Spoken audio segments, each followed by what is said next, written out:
আসসালামু আলাইকুম। শীতের সকালের শুভেচ্ছা। একটু পর অফিসের জন্য রেডি হতে হবে, সবাইকেই হয়তো কর্মজীবন শুরু করতে হবে। তার আগে আমি আমার গাছের প্রতি ভালোবাসা একটু প্রকাশ করে নিই। এই যে নীল অপরাজিতাটা সেদিন যে আমি প্রুনিং করলাম, একটু সার দিলাম,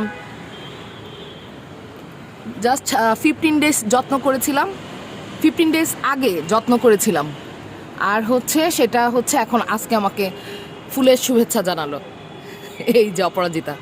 এবং শুধু একটা না, আমি দেখলাম যে বেশ কিছু ফুল ফুটেছে, কিন্তু সেটা আমি আসলে আমার ভিডিওর ওই ক্যামেরার ফ্রেমটাতে আনতে পারছি না, কজ আমার এই অপরাজিতা বোধহয় ছাদে রওনা দিয়েছে। আর এই যে গোলাপ গাছ কি পরিমাণ কচি পাতা ছেড়েছে, এই যে নিউবর্ন বেবি, তাই পিঙ্ক পিঙ্ক।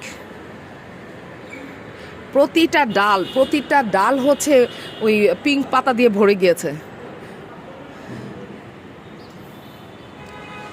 খুব সুন্দর লাগছে। তো গাছের এই ব্যাপারটা আসলে সবারই মনে রাখা উচিত, মানে পাতা রেগুলার পরিষ্কার করতে হবে, স্প্রে করতে হবে, এবং মাটির যত্ন নিতে হবে। মাটিটাকে একটু খুঁড়িয়ে দিতে হবে, কোনো ধরনের ময়লা পাতা, তারপর পোকামাকড় এগুলো হতেই দেওয়া যাবে না।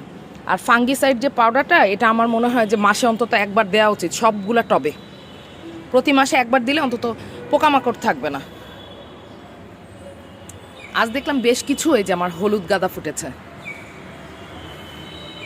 মানে গাছেরা আদর বোঝে আর কি, যত আদর করব তত আমাকে আনন্দে ভরিয়ে রাখবে। ওকে, রেডি হতে হবে, সময় নাই। আল্লাহ হাফেজ।